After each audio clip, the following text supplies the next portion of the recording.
Okay, thanks very much, Doug, and good morning, everybody. Thank you very much for giving me the opportunity to speak here. It's a fantastic opportunity, not just to come to the States, which is my first time here, but also for us to understand a bit more what you do about coastal risks and adapting to them. You have to do that a lot. And I've purposefully entitled my presentation Notes from a Small Island. We have a bit of a complex about how small we are, really. Certainly in comparison to the United States, you have bigger issues. You have bigger impacts from the weather events you receive. And of course, you have more coast and more people. But we are quite an island under pressure because we have had some quite big storm events in the last sort of 60 years, most recently in 2007, which have had big expensive impacts, £3 billion costs to the insurance industry in our last round of flooding a few years back. And we have a lot of people in that small island. So hopefully there are some cross-cutting themes we can draw out. I'll just say very briefly who we are. The Environment Agency that's us, the little man being attacked by birds in the green circle there. That's a delivery agency of DEFRA, Department for Environment, Food and Rural Affairs, and that's our parent ministry. They value us because we are the operational coalface delivery body of them in terms of regulating environmental impacts generally, a bit like the EPA here, but also actually doing the flood risk management and building defences, a bit like the Corps of Engineers here. But we also have that interaction with the ministry and talk shop with them about policy and what our experiences are with communities on the ground so that can sort of inform their policy development. And I sit in the team that tries to do that with them. I'm not going to talk about coastal risk in the UK particularly. I don't really have much time, so that's mainly in my paper, so just do consult that. If you haven't had a chance to read that paper, then I'll just summarise it by saying we all live within 70 miles of the coast. We invented modern concrete in 1756, and the south of England's been sinking for the last 10,000 years, and you can probably make up the rest of the story yourself. Instead, I'm going to talk about our coastal management responses to risk and adaptation within the UK. I just thought I'd pull out some common themes with regards to getting people on board to adapt, because I think that's where we do have a lot of crossover. We've all got to get people on the same page with what we need to do. So I just thought I'd put some golden rules up front. These aren't recommendations to you, it's just what we're sort of learning from our experience, really, in talking to people in the UK at the coast. First of all, communicating risk, keeping it simple. There's a lot of data out there, we're getting better at sharing it.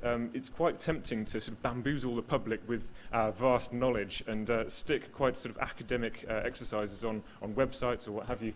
We're finding that the enthusiasts can drill down to that if they want, but the best way to actually just get communities thinking about this is to get the message across about what the risk is, where the risk is, what the government can be expected to do, and what we want people to do. And if they get those messages across quite simply and plainly, then they'll be brought more effectively into the adaptation discussion. Secondly, a bit cryptically, Ed, not Dad, Uncle Ed, not Dad. We use these phrases in the Environment Agency. Our experience in the Environment Agency of actually engaging with people at the community level about adaptation is that what we've traditionally done is get ourselves as experts into a darkened room and talk about the evidence and what have you, decide what to do in response to the risk, announce that to the public at risk, and then spend the rest of the year defending that decision in the press to an outraged community about faceless bureaucrats like me selling their village down the river or what have you. Instead, we want to go for Ed. Engage with the community first, deliberate with them about the options and think about what they can bring to the table. They might have ideas based on local knowledge that we haven't thought about, and then decide together what we're going to do. And you'll still not be able to please everyone. You'll probably have to do a bit of defending afterwards. But with that consensus built, that'll be a lot easier in the future. Of course, engagement doesn't go in a straight line. Usually it's a bit of a rocky road. You'll think that you've got consensus in a settlement where you're going to go for a certain option of withdrawing maintenance from a defence and adapting in a certain way.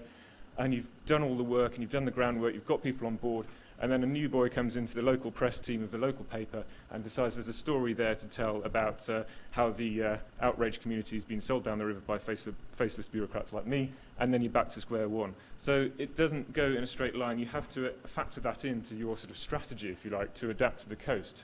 Talking to people is resource intensive, but it's worth it in the long term. And then Finally, localism, not parochialism. We actually have a Localism Act now in the UK. Our government's very big on this, getting responsibility, accountability to right down to the neighbourhood level, not even past the parish council level, straight through regions, straight through districts, to the actual people involved who will be able to shape their own destiny and be more accountable for the decisions that they come up with. So they're very keen on this. But obviously that's got to work with the big geographical scales that we're talking about when we're talking about managing coastal risk. This is a subject of a lot of the papers in this forum, I think. There's one paper talking about a systems approach to coastal management, which is those big geographies, thinking about coastal sediment systems and how what we do here affects what happens down here, further down the coast. And trying to think, getting the challenge to get people to think on these big scales. And we've spent a lot of time trying to do that. And now, of course, we've got the government coming in and say, right, local is best, and people need to think about their particular community. And we all think, oh, crikey, we've got to start again on this. A lot of the papers in this forum also talk about community empowerment and the fact that they need to be part of the dialogue and part of designing their own adaptation to actually feel like they own the decisions that come out of that process. And that's more likely to actually get people doing adaptation. So I think those two things can sit side by side. It's just a bit of a challenge to actually get that right. I'm not going to talk too much about the institutions around coastal management in the UK. Just thought I'd flag up this. Traditionally, as with lots of countries, there's a bit of a mess in terms of who owns what, who manages what on the coast. The Environment Agency manages sea flooding, but local authorities manage coastal erosion, so they build coastal erosion defences. So there's a bit of a disjoint there, just historical reasons. We need to make sure that we're all talking and doing this together. And in the last sort of 10 years, we've formed these coastal groups, which bring that local voice, the local authorities managing their little areas along the coastline, together into big strategic partnerships with the Environment Agency. It's technical people, so planners, engineers, and we get into a forum. They have regular meetings every year. They share research. They streamline the way that we do monitoring. We join up how we do procurement. We plan investment together. So it's a technical group. But essentially, not only does it bring in all of these different other coastal interests who often own assets. For example, the Crown Estate owns the seabed around the whole country. Natural England is another government organisation which does nature conservation management. But also we engage with elected members of local authorities. These are the democratically elected people who have their ear to the ground on public opinion.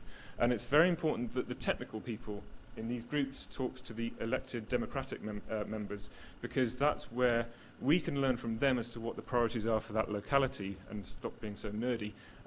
But they can also learn from us that perhaps all of their aspirations for a community aren't going to work because look at these coastal processes, look at the long term. We can have that discussion with them. The main job of those coastal groups has been to develop shoreline management plans. I think you have these in a few of the states. I think Washington is one good example where they have shoreline management plans. We've got 22 of them around the country, and this map, you can't really see it very well, but it actually just shows that they're actually divided up on coastal sediment cells basis. So it's not administrative boundaries. This is getting people to come together and think in terms of natural processes and how they work along the coast.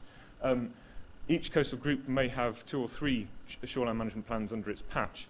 And sometimes they cross over coastal group boundaries as well. So even beyond the coastal group level, we're getting different people talking to each other about what they do, how what they do affects people down the coast. And in each shoreline management plan, they have to decide for each stretch of coastline, each policy unit as they're called, what overarching policy to choose for that stretch of coastline for 20, 50 and 100 years. And it's these broad policies here: hold the current shoreline position through investment, no active intervention either because it's not needed or because we don't think we're going to be able to afford to intervene in the future. So it might be that we hold the line in the first 20 years and then withdraw maintenance in 50 years. Managed retreat, which is essentially just setting the coast back in a very managed way, in a very planned way, and then advance the line, which is quite rare. And that forces people to think in very long periods of time. Most people aren't even used to thinking in 20 years, let alone 100. Just a few notes on SMPs. They are technical coastal processes documents which inform the spatial planning system. So they don't think, okay, well, we'd like to sort of build a nice resort here, so we better hold the line. They say, these are the coastal processes. Here you are, local government planner. Do with that what you will. If you think you can justify expenditure on a coastal resort and you think you're going to get the money to do that, well, good luck, but this is what's going to happen. Secondly, they require a huge amount of investment in public engagement, because this is what's kind of going to shape the way that a settlement develops. So they've been quite expensive, 200,000 each to produce. Alongside this, they've got DEFRA guidance to guide how they're developed, but they're not statutory. You can't put in a statutory plan for 100 years down the line, we will be doing this. They're meant to set the direction of travel and get people thinking. They're quite detailed technical documents based on consistent evidence bases. I noticed that there was one study on one of your websites about shoreline management planning in California, where there were problems about what evidence, what baseline to use, what baseline coastal position to use, etc. We've got a lot of local expertise which we've drawn together into sort of national modelling to provide these with a consistent baseline. I think that's a very powerful thing about them. So what adaptation responses are they prompting? Well, I'm going to go through a few examples. This is the easy one, the easy type of adaptation. You're looking at Clavel Tower, which is 1830s folly, really, built on the Smedmore estate in the south of England. It was right on the coast, on a shale cliff, which was going to fall into the sea in about 5 years' time. The Landmark Trust, who basically buy up these old ruined buildings and restore them in a sensitive way so that you can stay in them, so you can go on holiday there if you like, they buy these things up, and they actually thought, well, we're going to take this on and we're going to move it back 25 metres from the shore, giving it about 200 years life from what it has now. Now, we've got experience of doing this with lighthouses in the 1980s. I think you've also moved a lighthouse back. So it's expensive, nearly £900,000. About half of that came from the Great Provider, which is our lottery fund. So it's kind of adaptation by gambling, and it's fairly quick, but it's technically challenging in a sense, but it's fairly straightforward because it's not very politically charged. This is another one which is just down the coast called the Berlin Gap. It's near the White Cliffs of Dover. And these are people's homes. Now, this area of land is owned by the National Trust, which is a big charity, 3 million members, owns a lot of the heritage coastline, a lot of historic properties, and some of these houses as well, actually. Now, in this case, it's slightly more complicated. Yes, they own the land. It's a single landowner. But they have a stated policy of working with natural processes, and of course the people in these properties think that they've got a stated policy of safeguarding their homes, but they've got to marry those two things up. So that's been a challenge for engagement. The people living in these houses lobbied their local authority democratically elected members who fought their cause for the poor people in these houses. But the local planning authorities, officers who are well versed in their shoreline management plans said, no, actually we do need to accept that the writing is on the wall with these places. So they're actually going to be knocked down. They're going to fall into the sea in this village in time. There are other sort of adaptive things going on there. There's a sort of big staircase beach access which we can sort of move back with the cliff, and one chap actually did relocate his own property at his own expense, which is quite sort of demountable wooden property. So how do we sort of avoid that situation happening all the time? Well, we're a historic island with lots of coastal settlements, so it's quite difficult. But in terms of future development, we do have a national planning policy framework which tries to zone development, and this is something which is well established in terms of flood risk. We've got a very well practiced way of assessing vulnerability and locating properties, very respected EA development control, Environment Agency development control, which is followed 96% of the time for flood risk. But in terms of coastal erosion zoning, I'd like to learn more about that from you, because I think you've got more experience about it than us. This is an example from a place called California. You won't have heard of that. It's just a tiny little village on the east of England. Population mainly elderly, retired. No one really goes there. God has its charms. And this is quite an interesting one, because it's one of the first of these coastal change management areas that we're all supposed to be doing. Local authorities have got to do these now. And they've used their consistent evidence base in the shoreline management plans to produce these erosion lines here. I wonder whether those are really meaningful boundaries to actually restrict development. I mean, they go through people's living rooms and conservatories and what have you. Perhaps we need to think about doing that more creatively. But they are showing not only just where you can't develop, but also opportunities for redevelopment and access and improving the frontage using sacrificial areas as public open spaces. So it's framing adaptation as an opportunity as well as a sacrifice. And the key thing about this policy is that it leaves local authorities with a lot of flexibility to decide what's right for that community rather than setting strict rules. and they have a lot of community input. So there's loads of stuff to support that. We've got the shoreline management plan guidance, national planning framework, we've got integrated coastal zone management strategy, we've got unifying legislation now and a flood and coastal management strategy. I could go on and on. The bottom line for coastal erosion is that there's no insurance available in England. There is for flooding privately, quite widespread insurance, but none for coastal erosion. There's no right to a defence anywhere, and there's no compensation available as a result. So they are rather left high and dry. As a result, DEFRA have done some pathfinders to scope out adaptation options for these people. I've chosen that picture. I was going to show you a map of this village called Haysborough, where we're trialling some of these, but it sort of shows the human impact of all this, really. DEFRA basically made £11 million available a couple of years ago to local authorities to bid for the money and trial some actual adaptive options on the ground. This was one of the biggest ones. It involved demolition of frontline homes and derelict infrastructure right on the cliff face, relocation within the village of those people, buy to let, so the local authority would buy properties and release them back until they become unsafe in the 50-year SMP horizon, so sort of things that have got erosion on the horizon, and relocation of various infrastructure in the village. And this is another one, Slapton. Some of you may have heard of it. That's a Sherman tank in the circle there. And this is a scene of a bit of a tragic episode of US military history, so answers on a postcard if you know it. This is one of the smaller grants from DEFRA. This road here is a lifeline to this community here, and a lot of villages up and down the coast actually. What you can't see is that the road goes in and out of all sorts of estuaries. It takes ages to get anywhere. So if this road goes, which it will do in about 25 years' time, they need to find out what they can do to reshape their community in preparation for that. So that's what they're sort of checking out at the moment through education, awareness, etc., planning for alternative routes. I mentioned mandatory alignment quickly just to talk about that. You were talking about no net loss. That's a legal requirement in the UK and Europe. You cannot lose habitat in Europe if you've got a protected area, which a lot of intertidal salt marsh is.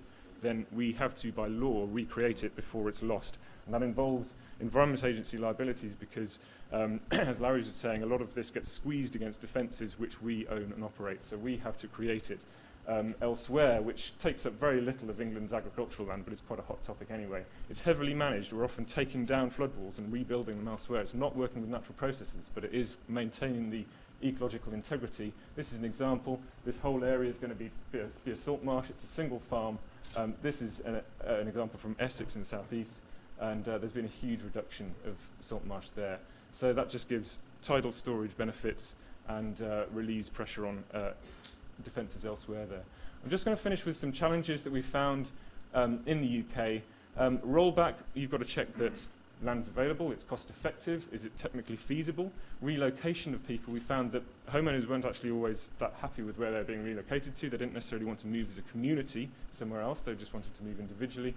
Replacement plots sometimes contested by residents within the village. Buy and lease means a large initial outlay for the local authority. Are they going to get that back? It's a bit of an uncertain one, and that didn't really work with these adaptation pathfinders. Setting fair payments without compensating is also difficult, perhaps a UK problem more than a US one. And mandatory alignment, I've talked about some of the controversy surrounding by those. People see it as a threat, you're bringing the sea closer to them. So I'll just leave you with some more positive emerging principles to take away. It's increasingly planned and implemented on a level playing field in terms of data and what have you, but it allows innovation, thinking about the coastal change management areas. We're finding that it needs to be framed to communities as an opportunity as well as a challenge. It's got to be based on a sound and consistent and living evidence base, which is able to sort of update itself or be updated. It needs to be factored in, adaptation options need to be factored in now rather than in the future in a responsive way. And public awareness is growing as commuters are able to have more say and input into their schemes. So I'll just leave with that slide, which is actually real. It wasn't photoshopped. This was handed to us not so long ago. But we do need to talk, and I look forward to talking to you during the course of these 2 days. Thank you very much.